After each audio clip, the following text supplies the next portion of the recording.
So if you haven't noticed, the 2020 presidential election is well underway. And I gotta say, it's looking pretty familiar. Billionaire celebrities running the country, privileged vigilantes serving what they call justice, and most importantly, everyone relying on a black woman to save the country. You know, everyone talked bad about comic book heads back in the day, but now I feel like we have the blueprint.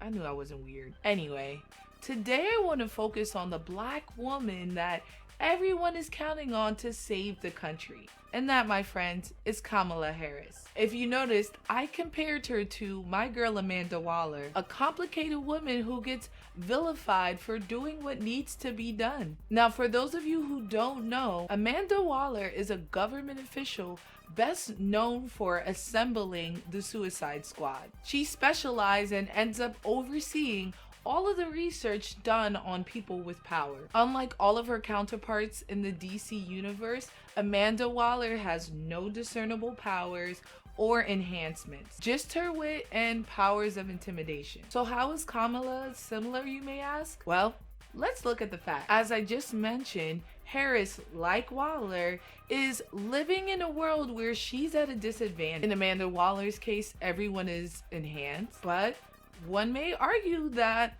these white men in politics are also enhanced. They have the power of invulnerability and mind control.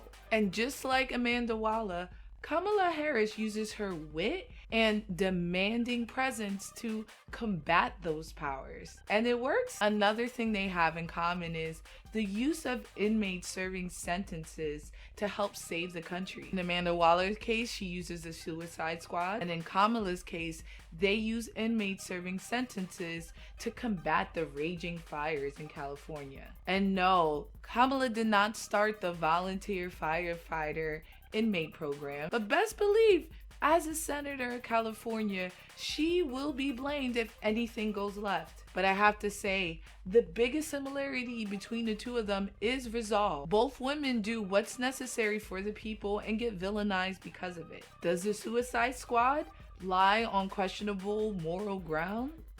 Yes, but one may also argue that it's a rehabilitation program for criminals who committed violent crimes to redeem themselves. Kamala Harris convict black men when she was DA of California? Yes, but if you guys look it up, her conviction rate is actually a little bit lower than her predecessor. And she helped pass laws that made it more fair for people fighting against the criminal system. So it's clear to me that black women consistently saves the day while simultaneously being persecuted for it. Yeah, out here idolizing Batman. So do you agree?